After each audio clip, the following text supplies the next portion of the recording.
Lantas, bagaimana mungkin suatu keutamaan dicari dari hal yang justru menyelisihi kebenaran? Al-Majmu karya Imam Nawawi Fihi 275. Jangan meminta ahli kubur. Allah mencela orang-orang musyrik yang berdoa, memohon kepada ruh orang soleh.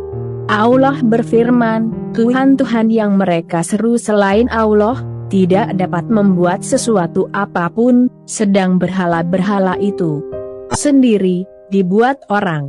Itu semua benda mati tidak hidup, dan berhala-berhala tidak mengetahui bilakah penyembah-penyembahnya akan dibangkitkan. Kisah Nahl 20-21. Orang yang telah dikubur, mereka membutuhkan doa, membutuhkan tambahan amal. Sehingga sangat mengherankan jika dia dimintai doa, apalagi datang ke kuburan untuk curhat masalah dunianya. Andai saja mereka yang selama ini ngaku-ngaku bermazhab Syafi'i mengikuti imam-imam dari kalangan mazhab Syafi'i yang tulen seperti di atas dan bukan mengikuti imam pendusta yang hanya ngaku bermazhab Syafi'i, tapi prakteknya bermazhab khurafat dan perdukunan. Awas jangan teriak Wahabi. Assalamualaikum warahmatullahi wabarakatuh. Renungan. Ketika Nabi Yunus bermaksiat, maka Allah kuasakan ikan paus untuk menelannya. Ketika sebagian kaum muslimin bermaksiat di perang Uhud, maka Allah kuasakan orang kafir kepada mereka. Umar bin Khattab radhiyallahu anhu pernah berwasiat kepada panglima perang, "Wahai panglima Islam, yang aku takutkan bukanlah musuh kalian, tapi yang aku takutkan adalah diri kalian. Selama ini kalian diberi kemenangan oleh Allah, karena maksiat yang dilakukan musuh kalian, namun jika kalian pun melakukan maksiat, maka Allah akan mengalahkan kalian, maka minta tolonglah kepada Allah untuk mengalahkan diri kalian, hawa nafsu kalian, sebelum kalian minta tolong kepada Allah untuk mengalahkan musuh kalian." Semua itu mengajarkan kepada kita bahwa dosalah yang menjadikan dikuasakannya orang jahat kepada kita. Dan apa saja musibah yang menimpamu itu karena ulah tanganmu. Asy-Syu'ara 30. Ditulis oleh Ustaz Abu Abdillah Fadlan Fahamsyah, LC, MHI. Assalamualaikum warahmatullahi wabarakatuh. Musuh-musuh di depan pintu. Orang-orang awam dan kebanyakan orang-orang hizbin senang mendengar dan menonton sepak bola. Musuh-musuh Islam mengepung, menyerang dan merusak pikiran generasi Islam. Berkata Asy-Syaikh Muqbil bin Hadi Al-Wadi'i rahimahullah. Pada suatu malam, aku mendengar siaran Radio Syahna dan Radio Riyadh, keduanya sedang membicarakan klub bola yang ini mengalahkan klub yang itu. Maka aku katakan, semoga Allah menjelekkan kalian, musuh-musuh sudah sampai di depan pintu, sementara kalian masih sibuk membicarakan bola. Kamu muanid, hal 104. Yang sungguh mengherankan dan memprihatinkan, ada segelintir orang yang mengaku salafiyin sibuk dengan hal ini, senantiasa membicarakan, memprediksi, menganalisis, pengamat dadakan, menyaksikannya, menshare beritanya, menyemangati tim bola andalannya dan lain sebagainya. Kalau hanya sekedar olahraga untuk hiburan dan kesehatan, ya tidak masalah, namun terus membicarakan, terus bermain dan sibuk dengan pernak-pernik sepak bola, ini yang menjadi persoalan. Semoga Allah Ta'ala memberikan taufik dan keistiqamahan kepada kita semua di atas kebenaran. Semoga kita mendapatkan bagian dari pahalanya. Amin barakallah fikum. Ditulis oleh Ustaz Abu Fadl Majalengka, Abu Ubaidah. Kisahnya, dahulu Abu Rudabari pernah ditanya tentang seorang yang mendengar nyanyian dengan alasan, nyanyian halal bagiku, karena saya telah sampai kepada derajat yang tidak mungkin ada Perubahan beliau menjawab dengan enteng, benar, dia telah sampai, tetapi ke neraka Sakor, Al-Hilyah 10356 dan Siar 14536. Sebagian orang beranggapan bahwa musik adalah halal dan bisa menenteramkan hati, tapi benarkah klaim tersebut?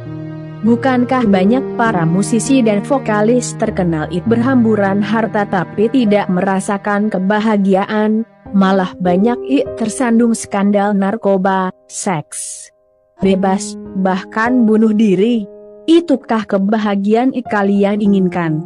Ketahuilah saudaraku, bahwa kebahagiaan dan ketentraman tidaklah diraih dengan melimpahnya harta, cantiknya wanita, tingginya pangkat dan tahta, karir dan popularitas melejit, atau hiburan-hiburan semu yang bersifat sementara.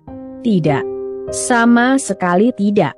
Namun ketenangan hanyalah dapat diraih dengan keimanan dan amal soleh berupa sholat, baca Al-Quran, sedekah dan lain sebagainya. Bacalah firman Allah.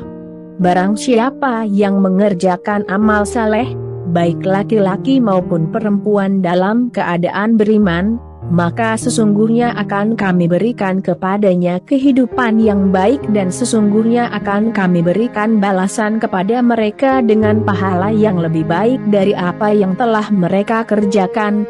Qs. An-Nahl 97.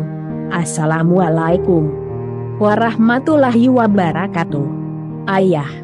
Tangisan ayah tidak pernah kamu dengar. Itu karena ayah selalu ingin terlihat kuat dan tegar, agar kamu dan ibumu tetap mempercayai ayah. Ayah terkadang lebih merasa bangga akan adanya kamu dibandingkan ibumu. Ayah lebih kebangga, ibu lebih kesayang.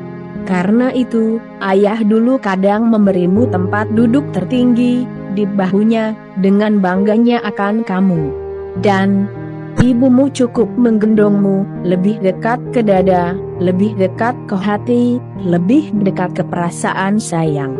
Ayah, yang kadang terseok-seok di jalanan mencari nafkah, yang kadang tidak mau ceritakan bagaimana ia telah menelan debu jalanan kehidupan, tidak mau ceritakan pada ibumu dan kamu. Karena ayah kadang terlalu tulus dan pengorbanannya tak mau ditangisi di depannya. Yang mungkin nanti setelah ayah sudah tidak ada lagi, kamu baru mengerti tentang ayah. Ditulis oleh Ustaz Hasan Al-Jaizi, LC Hafizahullah. Assalamualaikum warahmatullahi wabarakatuh. Insyaallah. Kemana-mana pergi ceramah, sampai disemat gelar ustazah. Konon katanya hasil mulazamah, tapi 1000 sayang, isinya fitnah. Sana sini ngaku salafi, padahal katanya sudah meninggalkan pergi. Mohon maaf, kami tak percaya lagi. Apalagi kini berulah kembali, berulang menikah, sebenarnya tak mengapa. Namun dalam tiap kisah ada prahara. Dahulu mantannya dipuja, setelah itu dicampakan dan dihina.